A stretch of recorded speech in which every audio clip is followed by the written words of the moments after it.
굿모닝 YTN 3부 이어갑니다.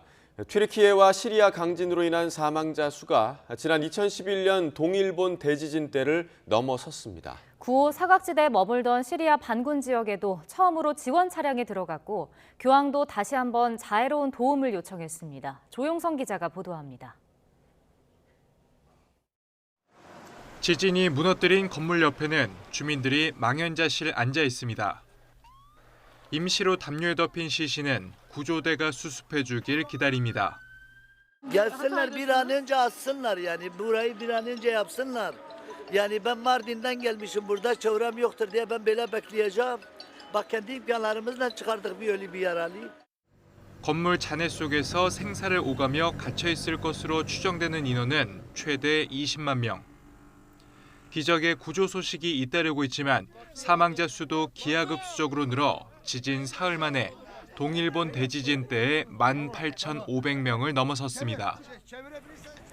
이에 유엔은 인도주의 긴급구호 사무차장을 피해 지역에 파견해 현장 상황을 점검하기로 했습니다. 9호 사각지대로 꼽히던 시리아 반군 장악 지역에도 구호 물자를 처음으로 보냈습니다. The first United Nations convoy crossed into northern Syria through the Bab al-Awa crossing. It included 6 trucks carrying shelter and other desperately needed relief supplies. 튀르키예 당국이 구조에 투입한 인력은 11만 명, 중장비는 5,500대. SNS를 통해 9개 언어로 글을 올린 프란치스코 교황은 한마음으로 고통받는 이들을 돕자며 지원을 재차 호소했습니다. YTN 조용성입니다. 무너진 잔해 속에서 생존자를 구할 수 있다는 이른바 골든타임, 72시간은 이미 지났습니다. 하지만 구조대원들의 필사의 노력으로 곳곳에서 기적 같은 구조 소식이 이어지고 있습니다. 김진호 기자의 보도입니다. 튀르키예 카라만 마라스에서 구조대원들이 한 아이를 구조 중입니다. 힘겨운 작업 끝에 드디어 아이를 꺼내서 이송합니다. 아이를 구한 구조대원은 탈진한 듯 잔해 위에 주저앉아 있고 동료가 다가와 위로를 건넵니다. 시리아에서도 기적의 생화는 이어집니다. 구조대원들이 잔해 속에서 압둘 하킴을 찾아냈습니다. 하킴의 머리가 보이자 말을 걸어 안심시키며 구조를 이어갑니다. يلا احنا 5 دقائق مد ايدك لفوق لشوف حرك ايدك لشوف يا عيني عليك يا بطل يا عبد الحكيم. 하킴이 구조되자 환호가 터져 나옵니다.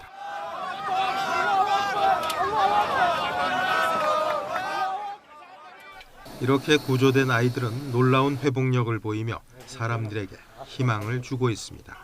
وضع الطفل للإطلاق من تحت الأنقاض من جنديريس. نحن اليوم تاريخ 9/2. البنت ولله الحمد البنت سميناها آية مشان ما نضل نصحلها حديث ولادي. 튀르키예에서는 구조된 영아들을 이송하기 위해 대통령 전용기까지 동원됐습니다. 16명의 영아들이 카라만 마라스에서 전용기에 태워져 수도 앙카라로 이송됐습니다. 영부인까지 병원을 방문해 쾌유를 기원했습니다. 강아지도 구조대원 덕에 목숨을 건졌습니다. 잔해 속에 갇혀 머리만 나와 있는 강아지. 구조대원들이 철근을 잘라내고 잔해를 치워 구조합니다. 희망의 끈을 놓지 않고 하나의 생명이라도 더 구하려는 구조대원들의 눈물겨운 노력은 지금도 진행 중입니다. YTN 김진호입니다. 대통령실은 지진 피해로 어려움을 겪는 튀르키예와 시리아 지역 피해자들을 돕기 위한 대국민 모금 캠페인에 동참했습니다. 대통령실은 공지를 통해 대통령을 포함한 모든 대통령실 직원이 참여해 3,261만 원을 마련해 대한적십자사에 전달했다고 밝혔습니다. 정부가 국내에 불법 체류하고 있는 튀르키예와 시리아 국민이 신속히 본국으로 출국할 수 있도록 지원합니다. 법무부는 어제 지진 피해 국가 국민에 대한 한시적 특별 조치를 다음 달 10일까지 시행한다고 밝혔습니다.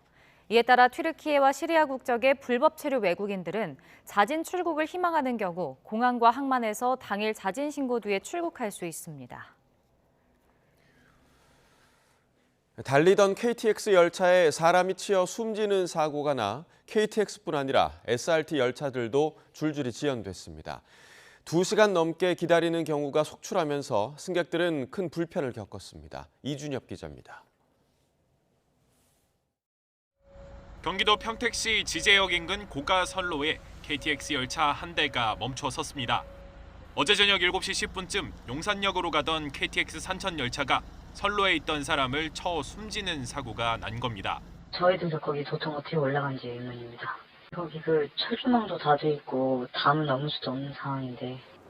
사고 수습과 경찰 조사를 위해 2시간 안팎으로 상하행선 고속열차 운행이 중단됐습니다. 경기 평택시에서 일어난 사망사고로 뒷 고속선 열차들이 줄줄이 지연되면서 승객들은 큰 불편을 겪었습니다. 공중 사상사고로 인해 제 시간보다 약 2시간 54분 늦게 도착하였습니다. 서울역은 전광판에 뜬 지연 글씨를 바라보며 하염없이 기다리는 사람들로 북새통을 이뤘고 그동안은 한 번도 이런 적이 없으니까 있어도 이렇게까지 하진 않았는데 너무 심한 것 같아요. 미흡한 대처에 대한 항의도 이어졌습니다. 반환을 어떻게 해야 될지도 모르겠고 솔직히 줄도 너무 길어서 이게 빨리 가봐야 되는 상황인데 신속하게 좀 처리가 안 돼가지고 좀 제대로 된 공지라도 주셨으면 좋겠습니다. 간신히 서울에 도착한 승객들도 2시간에 갇혀있던 답답함을 토로했습니다. 원래 9시 30분쯤에 도착하는 열차였는데 한 2시간 정도 지연됐어요. 그냥 계속 앉아 있어야 되니까 나가지도 못하고 그게 좀 답답해서 그게 좀 그랬어요. 이번 사고 여파로 KTX 60여 개 열차와 같은 선로를 이용하는 SRT 여러 편이 최소 10분에서 최대 3시간가량 지연됐습니다. 코레일은 열차 이용에 불편을 끼쳐 죄송하다면서 오늘 KTX는 정상 운행될 것으로 내다봤습니다. YTN 이준엽입니다. 서울 지하철 4호선 미아역에서는 폭발물 의심 신고가 접수돼 한때 열차가 무정차 통과했습니다. 어제 저녁 8시 반쯤 4호선 미아역 상행선 승강장에 폭발물로 의심되는 여행용 가방을 누군가 두고 갔다는 신고가 경찰에 접수됐습니다. 경찰 특공대와 폭발물 처리반이 출동해 가방을 열어본 결과 옷가지뿐인 것을 확인했습니다. 서울교통공사는 상하행선 열차를 미아역에 정차하지 않고 통과시키다가 1시간 뒤인 밤 9시 40분쯤 무정차 통과를 해제했습니다. 이재명 더불어민주당 대표가 오늘 대장동 위례 신도시 개발 비리 의혹과 관련한 2차 조사를 받기 위해 검찰에 출석합니다. 서울중앙지검 반부패 수사 1부와 3부는 오늘 오전 배임과 이해충돌방지법 위반 등의 혐의를 받는 이 대표를 피의자 신분으로 불러 조사합니다. 지난 1차 조사 이후 13일 만으로 검찰은 이 대표 측에 오전 9시 반 출석을 요구했지만 이 대표는 최고위원회의를 마친 뒤 오전 11시쯤 출석할 것으로 보입니다. 이 대표는 이번 2차 조사에도 서면 진술서로 사실상 답변을 가름한다는 계획으로 검찰은 이 대표가 요구한 시각에 도착해 구체적인 답변을 해준다면 대장동 의혹과 관련해서는 오늘이 마지막 조사가 될 수 있다는 입장입니다. 이재명 대표의 검찰 출석을 앞두고 여야의 신경전은 계속됐습니다. 여당은 이 대표가 너무 특권을 사용한다며 일반 사람들처럼 조사를 받으라고 압박했고 민주당은 검찰이 제 식구들 수사에는 모르쇠로 일관한다고 비판했습니다. 직접 들어보겠습니다. 국민들의 우려를 담아 유동규 전 성남도시개발공사 기획본부장의 발언을 전달해 드립니다. 이재명 대표님, 자꾸 특권을 너무 쓰시는 것 같습니다. 일반 사람들처럼 조사에 잘 응하셔서 성실히 받으시고 재판을 잘 받으시기 바랍니다. 야당 대표에 대해서는 먼지도 몰래 집어넣고 탈탈 털어대면서도 제 식구들에 대해서는 모르쇠로 일관하는 검찰에 대한 국민들의 불신, 하늘을 찌르고 있습니다. 국민의힘 전당대회 예비경선에 통과해 본경선에 진출하는 당대표 후보 4명, 최고위원 8명, 청년 최고위원 4명의 명단이 공개됩니다. 당 선거관리위원회는 오늘 지난 8일부터 9일까지 실시한 당원 대상 여론조사 결과를 토대로 예비경선, 일명 컷오프 통과자를 발표할 예정입니다. 당 선관위는 여론조사 득표율과 순위를 공개하지 않고 가나다 순으로 진출자를 호명할 계획입니다. 예비 경선을 통과한 후보들은 전국 순회 합동 연설회와 방송 토론을 거쳐 다음 달 8일 서울 잠실 체조 경기장에서 본경선을 치르게 됩니다. 당대표 후보를 4명으로 압축하는 컷오프 발표를 하루 앞두고 당권 주자들은 당원 표심 잡기에 분주했습니다. 김기현 후보는 나경원 전 의원 지지층 흡수에 공을 들였고 안철수 후보는 최근 정체성 논란을 의식한 듯 야당을 향한 공세 수위를 끌어올렸습니다. 김경수 기자가 보도합니다. 3고 초려 끝에 나경원 전 의원 손을 잡았던 김기현 후보가 이틀 만에 다시 나 전 의원을 만났습니다. 보수 성향 시민단체 행사에 참석하며 마주친 건데 김 후보는 나 전 의원이 자신과 힘을 합치기로 했다는 점을 거듭 강조했습니다. 저 김기현 후보와 나경원 전 대표는 이미 손에 손을 잡고 전당대회에서 김기현 후보 당선을 위해서 함께 가기로 서로 합의를 보았습니다. 이틀 전 만남에서 굳은 표정으로 눈길을 끌었던 나 전 의원도 이날은 사실상 지지 의사를 좀 더 명확히 했습니다. 더 큰 대의, 결국 윤석열 정부의 성공과 총선 승리라는 대의를 위해서 우리가 함께 가야 되는 것 아닌가 이런 생각을 드리고요. 대통령을 끌어들이지 말라는 대통령실 공개 경고에 주춤했던 안철수 후보는 야당을 향한 공세를 끌어올리며 분위기 전환에 나섰습니다. 전 정부와 문재인 전 대통령을 비판하고 대신 박정희 전 대통령은 칭찬하며 자신을 향한 정체성 논란 극복에 주력했습니다. 정권 교체의 발판을 만들었고 그리고 또 윤석열 대통령과 단일화를 통해 가지고 정권 교체에 기여한 사람 아니겠습니까? 그것만큼 확실한 증거가 어디 있겠습니까? 가장 늦게 당권 경쟁에 뛰어들었지만 다크호스로 떠오른 천하람 후보는 방송 출연 일정으로 인지도 높이기에 집중했습니다. 김기현, 안철수 두 후보를 모두 비판하며 비윤 후보로서의 선명성을 강조하기도 했습니다. 저는 뭐 두 분 중에 누가 특별히 낫다는 생각 별로 안 합니다. 저는 안철수 후보도 똑같이 윤핵관의 손을 잡고 싶어 하고 거기 주류에 줄 서고 편승하고 싶어 한다고 보고 있습니다. 당대표 후보 지지도 여론조사 결과가 연일 요동치고 있어서 전당대회 판세는 여전히 안개 속입니다. 오늘 최종 후보 4명에 누가 포함되느냐에 따라 당권 경쟁 구도의 윤곽도 일부 드러날 것으로 보입니다. YTN 김경수입니다. 국가정보원이 최근 세계 각국의 주요 기관에 대한 북한의 사이버 공격 위협이 증가하자 미국 국가안보국, 연방수사국 등 정보기관과 함께 보안 권고문을 발표했습니다. 한미 정보기관이 합동으로 보안 권고문을 발표하는 것은 이번이 처음입니다. 국정원은 최근 북한이 외화벌이를 위해 세계 각국의 의료나 보건 등 주요 기관에 대한 악의적 사이버 활동에 집중하고 있다고 설명했습니다. 북한이 그젯밤 열린 열병식을 공개했습니다. 이번 열병식에서는 고체 연료를 기반으로 한 것으로 보이는 신형 미사일이 등장했습니다. 또 지난해 시험 발사에 성공한 대륙간 탄도미사일 화성 17형도 10대 이상 대거 선보이며 대미 압박 수위를 높였습니다. 보도에 한현희 기자입니다. 북한의 건군절 75주년 열병식에서 가장 시선을 끈 건 마지막에 등장한 이 미사일입니다. 전력 무력의 초강력의 실체가 이루어지고 있습니다. 바퀴가 18개인 이동식 발사대, 텔 위에 원형 발사관에 실린 형태로 모습을 드러냈는데 바퀴가 22개인 대륙간 탄도미사일 화성 17형의 텔보다는 길이가 짧지만 화성 15형과는 비슷한 크기로 추정됩니다. 열병식에 대미를 장식한 만큼 북한이 자랑할 만한 새로운 기술이 장착된 걸로 보이는데 고체 연료 엔진을 사용하는 신형 ICBM이란 분석이 많습니다. 일각에선 발사관 내부의 미사일 실체가 공개되지 않았다는 점에서 모형일 가능성도 제기되지만 북한이 열병식에서 공개된 미사일을 시험 발사해온 만큼 실제 개발하고 있는 미사일이라는 평가가 우세합니다.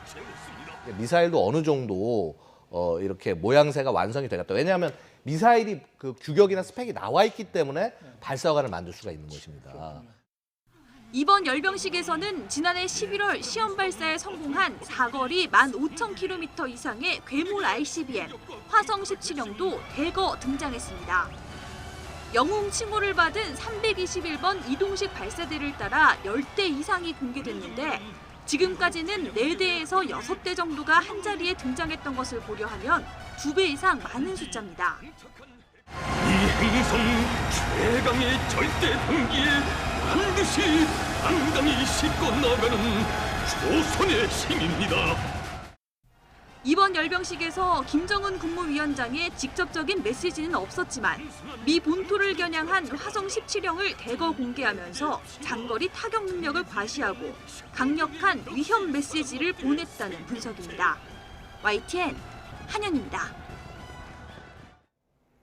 미국 정부가 북한 열병식과 관련해 직접 논평을 삼가면서 북한의 대화 복귀를 거듭 촉구했습니다. 네드 프라이스 국무부 대변인은 브리핑에서 북한 열병식에 대한 미 정부의 평가를 묻자 북한의 선전의식이라며 언급하지 않겠다고 말했습니다. 다만 우리의 목표가 한반도 비핵화라는 것은 여전하다며 이를 위해 대북 대화와 외교에 관여할 준비가 돼 있다고 언급했습니다.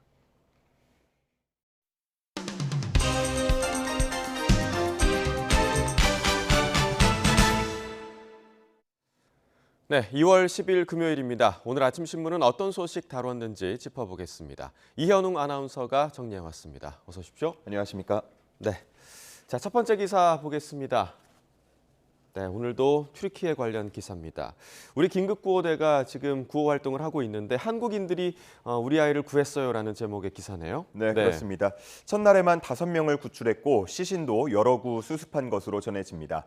튀르키예 측은 구조 전문성을 갖춘 인력을 필요로 했고요. 우리도 특전사 등 현장에 바로 투입될 수 있는 탐색 구조 전문가들로 구호대를 편성하면서 성과를 내고 있는 겁니다. 외교부 측은 현지 구조 활동 상황을 보면서 추가 파견도 검토하겠다고 밝혔습니다. 네, 계속해서 좀 구조 소식이 기다려지고요. 또 이러한 가운데 에르도안 튀르키예 대통령이 사흘 만에 현장을 찾았는데 발언이 좀 부적절하다 이런 논란이 일고 있죠. 네, 그렇습니다. 이런 지진은 대비할 수 없다라는 식의 얘기를 하면서 국민의 분노를 사고 있습니다. 재난 상황에서는 책임자의 말 한마디가 상당히 중요하고 또 큰 영향력을 갖는데요. 에르도안 대통령 발언 이후 비판 여론이 형성되고 있습니다. 또 튀르키예 국민들은 20여 년 이상 징수한 지진세가 제대로 사용된 건지 묻고 있었는데요. 이 지진세는 1999년 17,000여 명이 사망한 서북부 대지진 이후 징수하기 시작했는데 에르도안 대통령은 2021년 지진세율을 33% 인상한 바 있습니다. 이 지진세로 지금까지 880억 리라, 우리 돈으로 5조 9천억 원 정도 거친 걸로 추정이 되는데요. 사용처가 불분명하다는 지적이 현지에서 이어지고 있습니다. 한편 SNS를 통해서 정부의 대응에 대한 비판이 이어진 후에 일부 서비스 접속이 차단되기도 했는데요. SNS는 실종된 사람을 찾는 생명줄 역할을 한다면서 조속한 복구를 촉구하는 목소리도 나오고 있습니다. 네, 고통받고 있는 튀르키예 국민들을 감싸는 정부의 대처가 분명히 좀 있어야 할 것 같습니다. 자, 이어지는 기사 보겠습니다. 지금 보니까 SNS에서도 튀르키예를 위해 기도합니다라는 글들이 계속해서 올라오고 있는데 페네르바체에서 활동을 했던 두 선수죠. 김민재 선수, 김연경 선수도 마음을 같이 했다고요? 네, 그렇습니다. 김민재 선수는 본인 SNS에 튀르키예 국기와 함께 Pray for 튀르키예라는 문구를 올렸고요. 기부 방법을 구체적으로 공유했습니다. 또 김연경 선수 역시도 여러 차례에 걸쳐서 SNS에 지원을 호소하는 글을 올렸고요. 기부금을 보내는 방법 등을 구체적으로 소개했습니다. 네, 두 선수의 따뜻한 마음이 느껴지는 그런 게시물인데 그런가 하면 전국에서 나누는 온정이 지금 인천공항에도 쌓이고 있다고요? 네, 그렇습니다. 네. 어제 오전 10시를 기준으로 담요나 목도리, 기저귀 등 전국에서 보내온 구호 물품들이 200여 개 박스에 담겨서 현지로 운송될 준비를 하고 있다고 합니다. 자, 이렇게 전국에서 따뜻한 마음이 모이고 있는 가운데 튀르키예와 협력 관계를 맺고 있는 기업들의 성금 행렬도 이어지고 있습니다. 한편 한겨레 신문에는 튀르키예와 특별한 인연이 있는 한 기부자의 사연이 소개돼 있었는데요. 78살 오수업 씨의 사연입니다. 6살이던 1951년 피란 중에 가족들과 떨어진 뒤 튀르키예군이 발견해 도움을 줬다고 하는데요. 이번 지진 소식을 듣고는 이번에는 자신이 튀르키예를 도와야 할 때라고 생각했다면서 1,000만 원을 기부하기도 했습니다. 네, 우리가 튀르키예 얘기할 때 흔히 형제의 나라라고 얘기를 하는데 이 형제의 나라의 따뜻함이 튀르키예 국민들의 그 상처를 좀 어루만져 줄 수 있길 바랍니다. 자, 다음 기사 보겠습니다. 네, 중국 정찰 풍선 관련 기사네요. 미국이 발표를 했었는데 상당수의 국가에서 정찰 풍선이 목격이 됐다 이런 얘기들을 했죠. 네, 그렇습니다. 조선일보에 실린 사진을 보면요. 왼쪽은 얼마 전에 미국 상공에 뜬 중국의 정찰 풍선 모습이고 오른쪽이요. 지난 2020년 6월입니다. 일본 센다이시 상공에서 찍힌 풍선의 모습입니다. 예. 미 국무부는 중국이 이렇게 일본과 또 인도, 타이완, 필리핀 등 40개국 이상의 정찰 풍선을 띄웠다고 말하고 있습니다. 그동안 브리핑 내용에 우리나라에 대한 언급은 따로 없었는데요. 한국이나 북한에서도 발견됐느냐라는 기자 질문이 있었는데 그런 대화는 동맹국들과 비공개로 할 것이다라는 답이 나오기도 했습니다. 이런 미국의 주장에 대해서 중국은 여전히 해당 풍선들은 기상 관측용이라고 반박하고 있습니다. 네, 미국의 이러한 발언이 이제 반중 동맹 결속을 강화하려는 의도가 아니냐 이런 분석도 있는데요. 네, 한겨레 신문에 실린 기사인데요. 미국이 이렇게 구체적으로 사건 내용을 알리는 건 중국을 견제하기 위해서라고 보고 있습니다. 미국은 최근 40개국 주미 대사관 인사 150여 명을 불러서 관련 브리핑을 진행하기도 했는데요. 기사는 어떤 과정을 거쳐서 중국의 정찰 활동이라고 판단했는지에 대한 구체적인 근거는 여전히 제시하지 않고 있다면서 의문을 제기하기도 했습니다. 네, 미국에겐 명확한 근거가 필요하겠고요. 또 중국에겐 명확한 해명이 필요한 사안인 것 같습니다. 자, 다음 기사 보겠습니다. 자, 경제 기사인데요. 가계대출이 하락폭이 굉장히 좀 커졌다라는 기사죠? 네, 그렇습니다. 은행권 가계대출이 4조 6천억 원 정도 줄었다고 하는데요. 관련 통계를 작성하기 시작한 2004년 1월 이후 가장 큰 폭의 감소였다고 합니다. 그리고 금융권의 주택담보대출도 2015년 통계 작성 이후 처음으로 감소한 걸로 나타났는데 고금리와 부동산 시장 부진이 영향을 미친 것으로 보입니다. 그리고 얼마 전에 설 명절을 맞아서 상여금을 받은 분들 많을 텐데요. 이자 부담을 줄이고자 대출금을 상환하는 데 이 상여금을 사용한 것으로도 분석되고 있습니다. 보통 상여금 받게 되면 뭐 평소 사고 싶었던 물건을 사거나 아니면 우리 뭐 소고기 먹으러 가자 이런 얘기들도 그렇죠. 하곤 하는데 지금은 이렇게 빚을 갚는 게 유리하다고 보는 사람들이 더 많아진 것으로 보입니다. 맞습니다. 뭐 고금리 때문에 이자를 더 많이 내기보다는 더 미리 갚아놓는 게 좋다라고 판단을 한 것 같습니다. 자, 이어서 마지막 기사 보겠습니다. 자, 저희가 어제도 챗GPT 관련 얘기를 나눴는데 구글에서 이제 바드라는 걸 공개를 했는데 이게 좀 문제가 있었다고요? 네, 그렇습니다. 챗GPT는 2021년까지의 정보를 바탕으로 답을 만들어낸다면 이 바드는 최신 정보까지 종합할 수 있다라는 면에서 기대를 모았습니다. 그런데 이 바드의 공개 행사에서 나온 영상 자료를 보면요. 제임스 웹 우주 망원경에 대한 설명에 오류가 있는 것으로 나타났습니다. 태양계 외부의 행성을 최초로 찍었다라는 답이 포함되어 있는 걸로 나왔는데요. 이 부분이 사실과 달라서 논란이 되고 있습니다. 기대가 컸던 사람들은 실망을 했고요. 이 실망감은 주가로도 반영이 됐는데 이날 구글 모기업 알파벳의 주가가 7.68% 급락했다고 합니다. 네, 뭐 아직까지는 완벽하진 않다. 뭐 이런 느낌이 좀 들고요. 챗봇 가스라이팅이라는 그런 용어도 있던데 이건 무슨 뜻인가요? 네, 그렇습니다. 그 챗GPT가 소설이나 에세이도 잘 쓴다라고 알려지다 보니까 어떤 사용자들은 뭐 음란 소설을 써달라면서 요구하는 경우도 있다고 합니다. 하지만 챗GPT 이미 학습이 좀 돼 있죠. 부적절한 콘텐츠라면서 답변을 거부했는데요. 하지만 음란 소설 대신에 조금 우회적인 표현으로 다시 요구를 했더니 이번에는 사용자가 원하는 답을 내놨다고 합니다. 이렇듯 챗봇의 음란 표현 또 혐오 표현 논란은 늘 지적이 되어 왔는데요.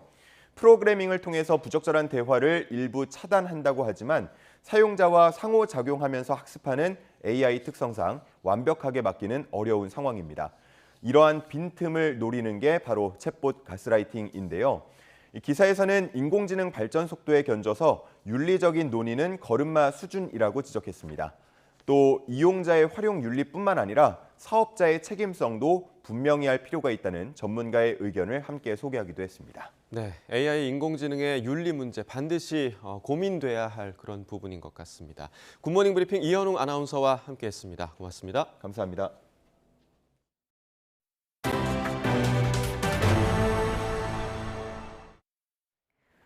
네, 조금 전에 들어온 소식 전해드리겠습니다. 이 집 근처 편의점에서 점주를 살해한 뒤 전자발찌를 끊고 도주한 30대 남성이 경찰에 붙잡혔습니다. 인천 계양경찰서는 강도 살해 혐의로 공개 수배한 32살 남성 권모 씨를 오늘 경기도 부천시에서 붙잡았습니다. 권 씨는 그젯밤 11시 40분쯤 인천 계양구에 있는 편의점에서 점주인 30대 남성에게 흉기를 휘둘러 숨지게 한 뒤 돈을 훔친 혐의를 받습니다. 경찰은 권 씨가 범행 이후에 인근 아파트에서 전자발찌를 끊고 달아난 것으로 보고 추적해왔습니다. 대구에서 입대한 지 석 달도 채 되지 않은 20대 공군 일병이 극단적인 선택을 하는 안타까운 사건이 있었습니다. 유가족들은 부대에서 당한 괴롭힘이 원인이라고 주장하고 있는데 군 당국에서도 조사에 나섰습니다. 보도에 김근우 기자입니다. 지난 7일 아침 8시 50분쯤 공군 방공관제 사령부 소속 21살 정모 일병이 숨진 채 발견됐습니다. 입대한 지 2달 만에 첫 휴가를 나와 복귀 당일인 전날 오후 극단적 선택을 한 거로 추정됩니다. 유가족들은 부대 내 괴롭힘이 원인이었다고 주장합니다. 막내라는 이유로 잠도 재우지 않고 밤새 강당에 찍힌 군화 자국을 청소시키는 등 괴롭혔다는 겁니다. 고참들이 청소 같은 걸 시키면서 잠을 잘 못 자도록 한 경우가 많고 얘가 느끼기에 인성이 너무 나쁘다는 쪽으로 해서 애가 많이 괴로워했다고 합니다. 우리 부대는 80년대 군대 같다고 그 정도로 민주화 군대가 아니었다. 특히 훈련소에서 동기 중 7등을 했을 정도로 군 생활에 잘 적응했던 정 일병은 소속 부대로 간 직후부터 자주 연락하던 친구들과도 연락이 끊기는 등 심상찮은 기색을 보였습니다.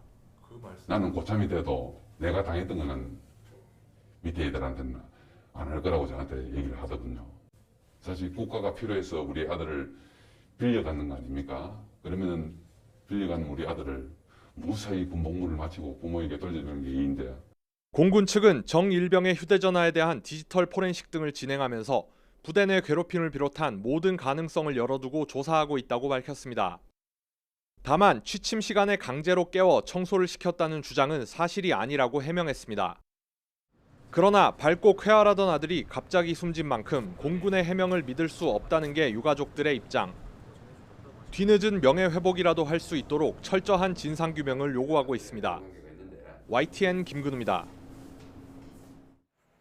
지난 4일 전남 신안 앞바다에서 전복된 24톤급 통발어선 청보호가 예인을 시작한 지 10시간여 만에 목포해경 부도에 도착했습니다. 해경 전용 부도에 임시 정박한 청보호는 오늘 오전 인근 조선소로 옮겨질 예정입니다. 해경은 이후 청보호를 독에 올려 사고 원인 조사를 위한 합동 감식을 진행할 계획입니다. 해경은 예인 전 청보호를 바로 세운 뒤 내부를 수색했지만 실종자를 추가로 발견하지 못했습니다. 아직 발견되지 않은 실종자들이 신안군 홍도 인근까지 떠내려갔을 가능성을 염두에 두고 범위를 넓혀 수색에 주력하고 있습니다. 청보호 실종 선원은 한국인 2명과 외국인 2명 등 모두 4명입니다. 어젯밤 11시쯤 부산시 당리동에 있는 2층짜리 건물 1층에 있는 식당에서 불이 나 1시간 20분 만에 진화됐습니다. 이 불로 인명피해는 없었지만 주방과 로비 일부, 집기류가 불에 타 소방서 추산 1,000만 원 가까운 재산 피해가 났습니다. 소방당국은 튀김기에서 불이 난 것으로 보고 자세한 화재 원인을 조사할 예정입니다.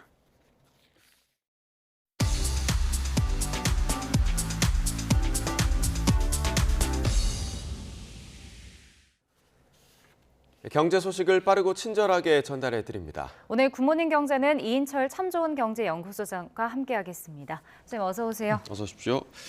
자, 먼저 밤사이 해외 증시 소식부터 알아보겠습니다. 뉴욕 증시가 오늘도 모두 하락 마감했습니다. 그렇습니다. 뉴욕 증시가 이제 이틀째 하락 마감하고 있습니다. 뭐 특별한 악재가 있어서라기보다는 일단은 파월 의장의 긴축 발언의 강도가 여전히 남아 있는 상황이고 여기에다 이제 기술주들 일부 이 악재가 좀 보태졌습니다. 특히 이 지금 나스닥 지수는 뭐 1% 조금 넘게 떨어지고 있는 상황인데요.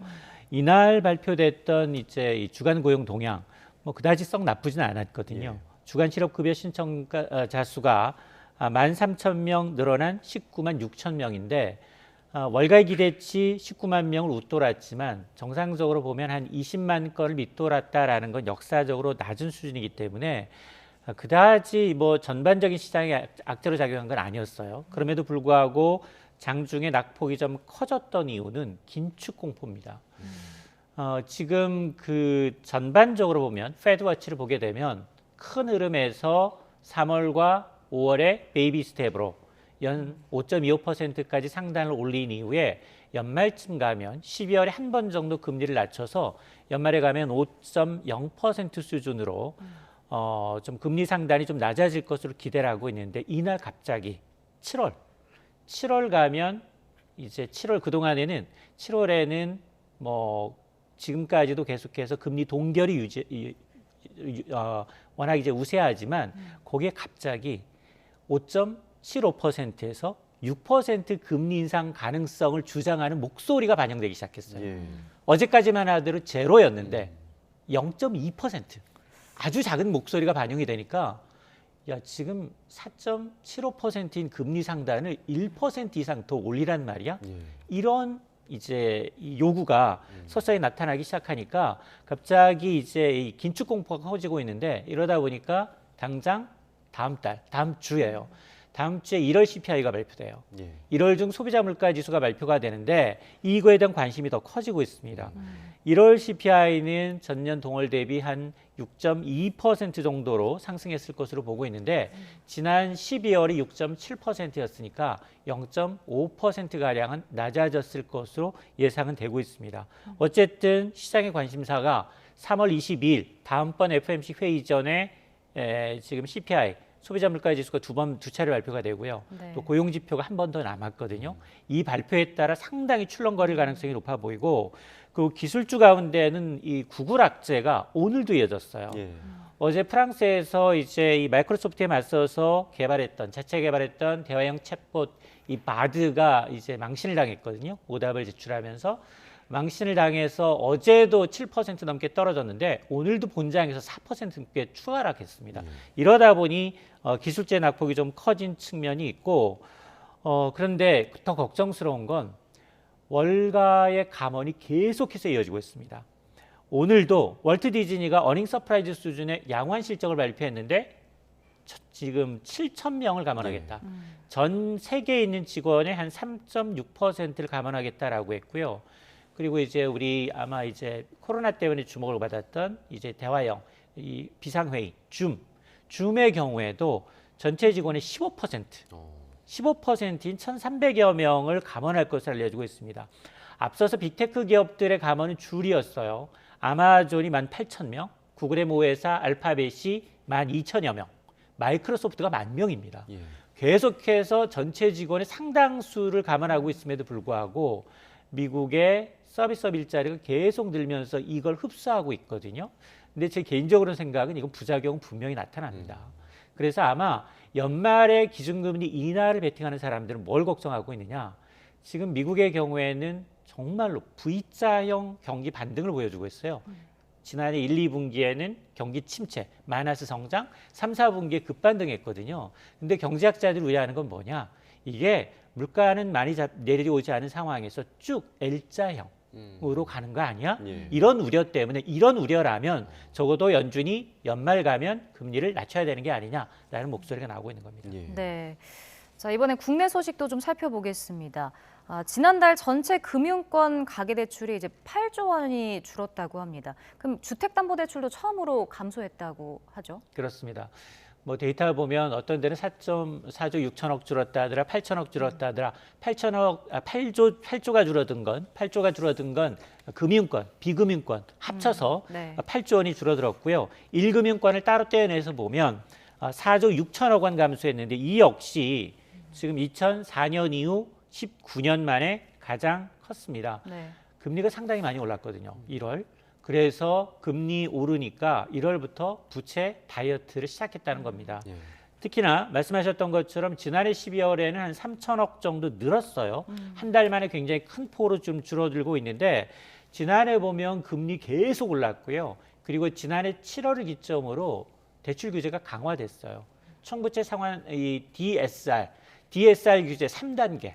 전체 빚을 합쳐서 1억 원을 초과하게 되면 DSR 40% 연소득에서 이자 원금 분할 상환할 수 있는 규모 40% 이내로 줄이는 게 적용이 되다 보니까 지금 금리 올라가고 그리고 이제 대출 규제 강화되고 특히나 1월은 상여금을 받거든요.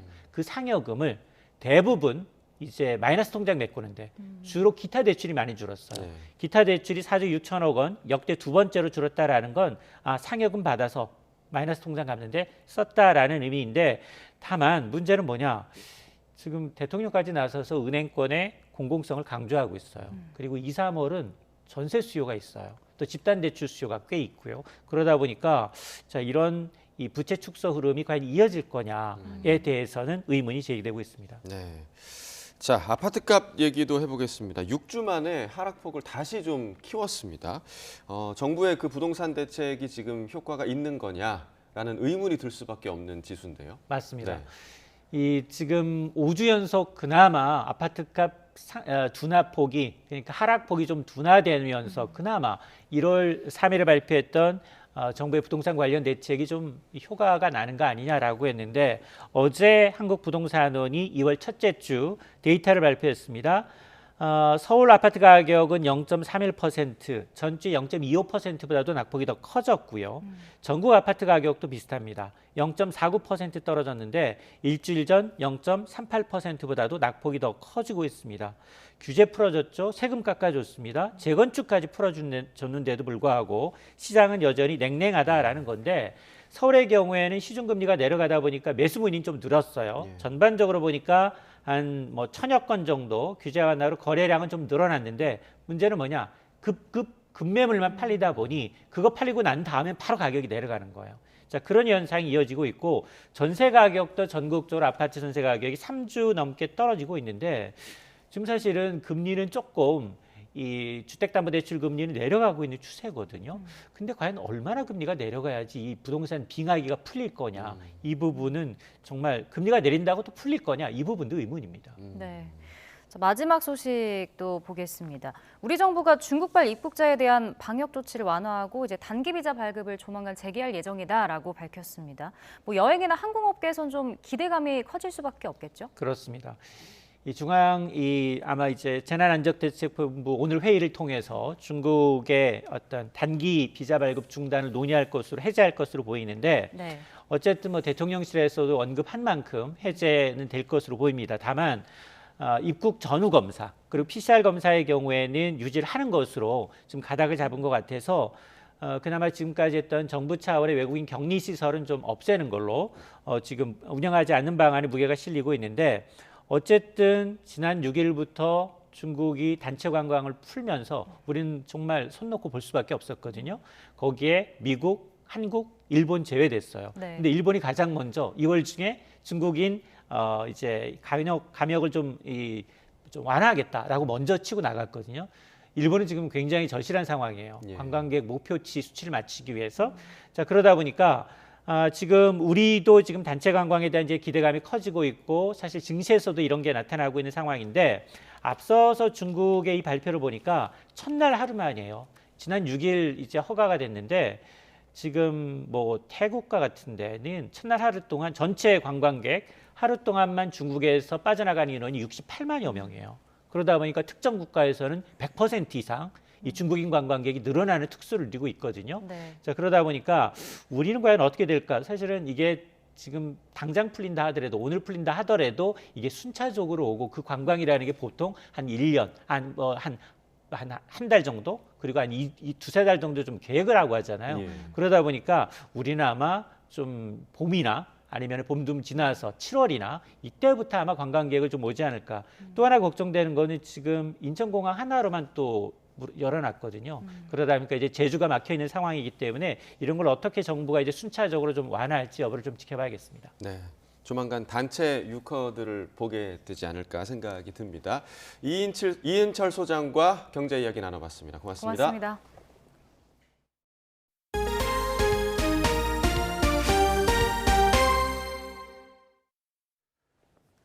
이상민 행정안전부 장관 탄핵 소추안이 국회를 통과하면서 정치권에는 후폭풍이 계속되고 있습니다.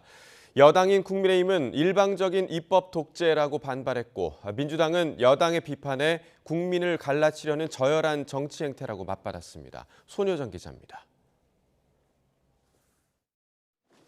국회 본회의를 통과한 탄핵소추 의결서가 헌법재판소에 접수되면서 이상민 장관에 대한 탄핵 심판 절차가 본격 시작됐습니다. 소추위원으로 검사 역할을 맡게 된 김도우 법제사법위원장은 탄핵 소추안에 새로운 내용은 없다며 헌재가 국정공백을 고려해 신속하게 심판해주길 바란다고 밝혔습니다. 그 자료들을 보고 헌법재판소 재판관들이 판단하는 겁니다. 제가 굳이 그렇게 어떻게 개입할 여지가 별로 없거든요. 그게 국정조사 그 이상도 이하도 아니고. 여당인 국민의힘도 민주당이 사사건건 국정 발목 잡기에 이어 요건이 안 맞는 탄핵마저 일방적으로 밀어붙였다며 사실상 대선 불복이라고 맹비난했습니다. 의회주의 파괴 정당으로 국민께 고발합니다. 입법 독재라는 말 외에는 표현할 방법이 없습니다. 이에 민주당은 참사 이후 사과 한마디 없었던 윤석열 정권이 스스로 초래한 결과라며 여권이 법전 하나만 믿고 경솔한 발언을 미리 쏟아내고 있다고 비판했습니다. 국민을 갈라치기 위한 저열한 정치 행태입니다. 국민을 찬반의 극강 구도로 만들어 여론을 호도하고 참사의 책임을 면하기 위한 나쁜 정치입니다. 민주당은 이 장관 탄핵 심판에 대비해 법사위원들을 중심으로 비공개 전담팀을 꾸리는 동시에 김건희 여사 주가 조작 의혹 특검으로 대여 공세 수위를 높일 방침입니다. 탄핵안 통과 과정에서 180석 가까운 찬성표를 얻은 만큼 본회의에서 패스트트랙으로 김건희 특검 법안을 통과시키기 위해 야권 공조를 강화하겠다는 겁니다. 민주당 원내 관계자는 특검 추진 의지가 강한 만큼 도이치모터스 주가 조작 재판 1심 결과를 본 뒤 야권 의원들의 동의를 구하는 절차를 진행하겠다고 설명했습니다. 탄핵안을 가결하면서 180석 가까이 사실 가결표를 얻어냈는데요. 우리가 패스트트랙을 진행하기 위해서는 역시 우리 민주당의 힘만으로는 안 되고 다른 야당과 함께 이 같은 민주당 움직임에 국민의힘은 이재명 대표 사법 리스크 방탄을 위해 다수의 폭거를 벌이고 있다고 강하게 반발하고 있습니다. 이재명 대표의 사법 수사에 대한 국민적 관심을 돌리고 의회 방탄을 실현하기 위한 정쟁의 목적으로만 거대 다수의 완력을 남용해 이상민 장관 탄핵안이 의결된 상황에서 민주당이 김건희 여사 특검을 강하게 밀어붙일 태세여서 2월 국회도 여야의 가파른 대치가 불가피해 보입니다. YTN 손효정입니다. 회사 주가를 조작한 혐의로 기소된 권오수 전 도이치모터스 회장의 1심 판결이 오늘 나옵니다. 서울중앙지방법원은 오늘 오전 자본시장법 위반 혐의로 기소된 권 전 회장 등에 대한 1심 선고 공판을 엽니다. 권 전 회장은 지난 2009년 12월부터 2012년 12월까지 주가 조작 선수로 불리는 이모 씨 등과 짜고 91명 명의의 계좌 157개를 동원해 도이치모터스 주가를 끌어올린 혐의를 받고 있습니다. 정의기억연대 후원금을 빼돌려 쓴 혐의 등으로 재판에 넘겨진 무소속 윤미향 의원에 대한 1심 판단이 오늘 나옵니다. 서울 서부지방법원은 오늘 오후 2시 윤 의원과 정의연 이사 김모 씨에 대한 선고 공판을 엽니다. 앞서 검찰은 윤 의원에게 징역 5년을, 김모 씨에겐 징역 3년을 각각 선고해달라고 재판부에 요청했습니다. 경찰이 대통령실 앞 집회를 사실상 원천 봉쇄하는 방안을 계속해서 추진하고 있습니다. 경찰의 집회 금지 조치가 위법하다는 법원 판결에 이어 집회 허용 범위를 넓혀야 한다는 취지의 헌법재판소 결정까지 이미 나온 상황이라 논란이 커지고 있습니다. 황보혜경 기자입니다. 지난해 4월 참여연대는 용산 대통령실 부근 집회를 신고했다가 경찰에게 금지 통고를 받았습니다. 현행 집시법에 따라 대통령 관저 100m 이내에선 집회를 개최할 수 없다는 이유에서입니다. 당시 참여연대는 집행정지 가처분 신청과 함께 금지 처분을 취소해달란 소송을 냈습니다. 지난달 12일 법원은 참여연대의 손을 들어줬습니다. 대통령실은 관저로 볼 수 없다며 경찰의 집회 금지가 위법하다고 판결한 겁니다. 이러자 경찰은 시행령을 손보기 시작했습니다. 현행 집시법은 주요 도로에서 교통소통을 방해하는 집회나 시위를 금지하거나 제한할 수 있게 규정하고 있습니다. 최근 국가경찰위원회가 대통령실 부근 2개 도로를 주요 도로에 포함하는 집시법 시행령 개정안을 의결하면서 경찰이 집회를 제한할 법적 근거를 마련한 겁니다.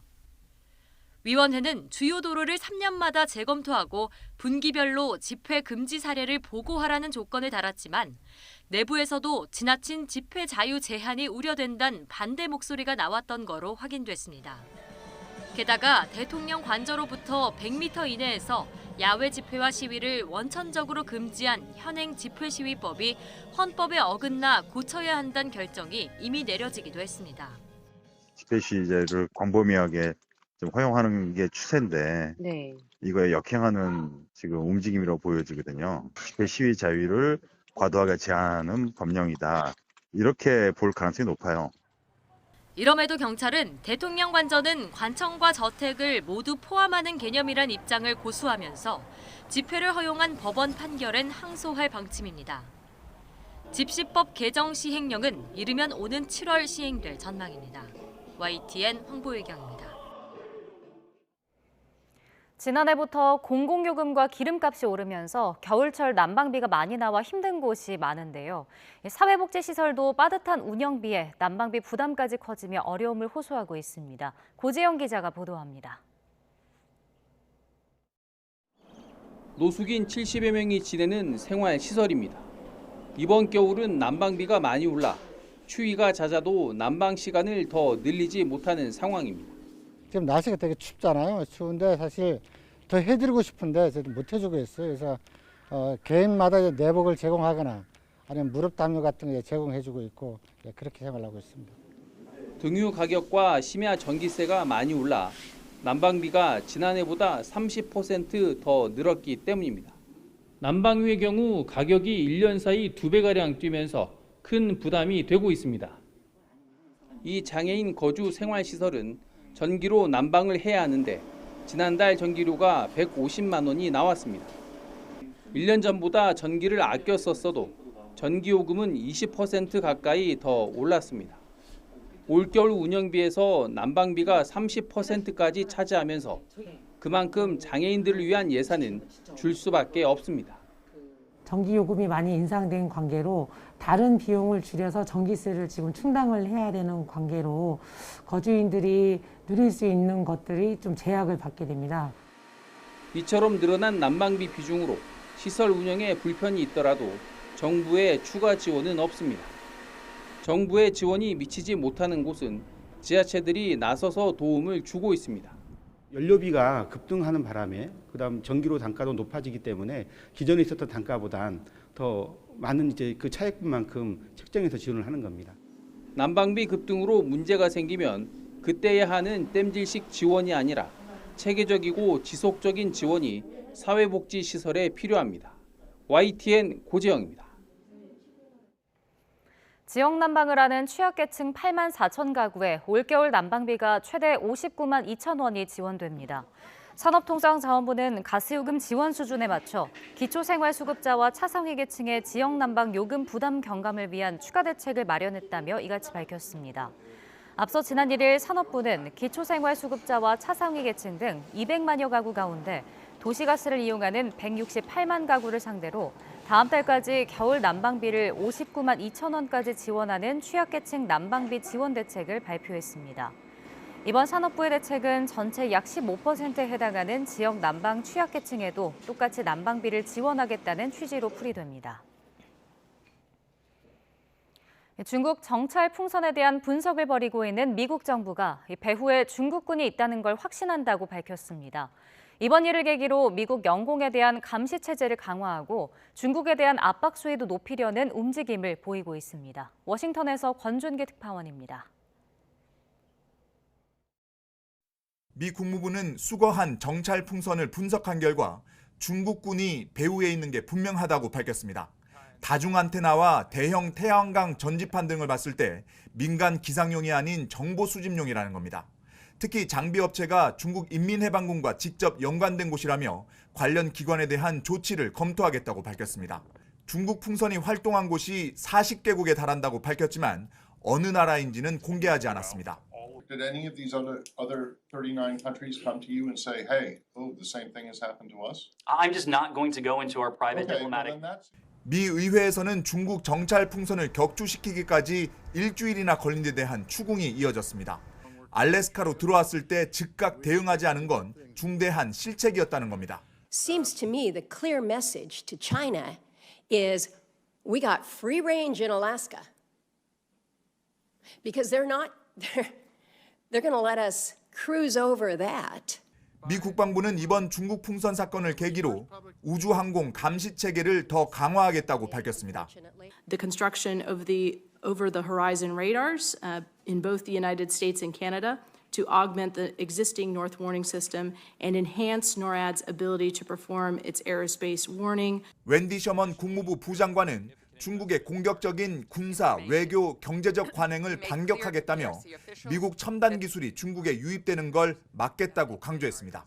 We will continue to prevent the PRC's exploitation of U.S. technology to enable its own military modernization. 미 하원은 중국 정찰 풍선 침입은 미국 주권에 대한 명백한 침해라는 내용의 결의안을 채택했습니다. 미국 연방수사국 FBI도 중국 정부의 의도가 뭔지 파악하기 위해 수거한 정찰 풍선에 대한 수사에 들어갔습니다. FBI가 이런 종류의 수사에 나선 건 처음 있는 일입니다. 워싱턴에서 YTN 권윤기입니다. 올해는 우리나라 최고의 복합예술 문화공간인 예술의 전당이 모든 시설을 갖추고 전관 개관한 30주년입니다. 다음 주부터 세계적 바이올리니스트 정경화의 콘서트 등 본격적인 기념 공연이 이어집니다. 신웅진 기자가 전해드립니다. 한국을 대표하는 문화공간인 예술의 전당이 전관 개관 30주년을 맞았습니다. 오페라하우스의 CJ 토홀 극장 등 3개 극장, 음악당의 4개의 콘서트홀, 한가람 미술관 등 3개의 전시관과 문화광장 등 온갖 시설을 갖춘 곳입니다. 지난 1988년 음악당으로 출발한 예술의 전당은 이곳 오페라하우스가 문을 연 지난 1993년에야 비로소 완성체가 된 셈입니다. 전관 개관 30주년을 알리는 첫 무대에는 바이올린 여제로 불리는 정경화가 올라섭니다. 개관 기념일인 15일에는 독일 출신의 지휘자 크리스토프 에센바흐가 이끄는 KBS 교향악단의 말러 교향곡 제2번이 울려 퍼집니다. 뒤이어 바이올리니스트 김봄소리와 피아니스트 라파오 블레아치의 듀오 콘서트와 소프라노 황수미 등 세계적 성악가들이 대거 등장하는 가곡 콘서트가 대미를 장식합니다. 그동안에 30년 동안 해왔던 그 관객분들, 예술가분들과 함께했던 시간, 또 앞으로 다가올 30년을 또 기념하기 위해서 그 어느 때보다 좀 다양하고 또 예술성 높은 작품들을 준비했습니다. 이번 특별 음악회를 시작으로 올해 내내 기념 프로그램이 끊이지 않습니다. 특히 예술의 전당이 7년 만에 기획 제작하는 벨리니의 오페라 노르마가 10월에 올라갈 예정이라 기대를 모으고 있습니다. 앞서 5월에는 코로나19 등으로 중단됐던 토월 정통 연극 시리즈가 부활해 셰익스피어 비극 오셀로가 공연되는 등 예술의 향연이 펼쳐집니다. YTN 신웅진입니다. 주말을 하루 앞둔 금요일 출근길 전국 곳곳에 비나 눈이 내리고 있습니다. 현재 서울에도 보시는 것처럼 약하게 비가 내리고 있는데요. 이 비나 눈은 오늘 낮이면 대부분 그치겠지만 내린 눈비가 얼어붙어서 도로에 살얼음이 생기는 곳도 많겠습니다. 보행자와 운전자 모두 교통안전에 각별히 유의하셔야겠습니다. 현재 레이더 화면부터 살펴보도록 하겠습니다. 비구름이 점차 동쪽으로 이동하면서 충청과 호남 등 서쪽 지방은 비가 대부분 그쳤고요. 지금은 주로 강원과 영남 지방에 비나 눈이 내리고 있습니다. 특히 강한 눈구름의 영향을 받는 강원도 철원과 중남부 산간, 경북 북동 산간에는 대설주의보도 내려져 있습니다. 어제부터 지금까지 지리산 부근에는 25cm에 가까운 폭설이 쏟아졌는데 오늘 낮까지 강원 중남부 산간과 영남 지방에는 최고 5cm의 눈이 더 내리겠고요. 서울 등 중서부 지방은 아침까지 1mm 안팎의 비가 조금 더 이어지겠습니다. 오늘 아침은 비가 내리며 기온이 크게 떨어지지 않았습니다. 낮 기온도 서울이 8도, 대구가 9도, 광주 11도 등으로 어제와 비슷하거나 조금 낮아서 큰 추위는 없겠습니다. 오늘 밤부터는 하늘이 점차 개겠고 주말인 내일은 맑고 온화한 날씨가 이어지겠습니다. 다만 일요일 오후에는 남부와 제주도에 또 한 차례 비가 내릴 전망입니다. 오늘 오후까지 남해안과 제주도를 중심으로는 초속 15m 안팎의 매우 강한 바람이 불 것으로 보이니까요. 시설물 관리와 안전사고에도 각별히 유의하셔야겠습니다. 지금까지 YTN 신미림입니다. 네, 이상으로 금요일 굿모닝 YTN 마칩니다. 잠시 후 뉴스라이더가 방송됩니다. 시청해주신 여러분 고맙습니다.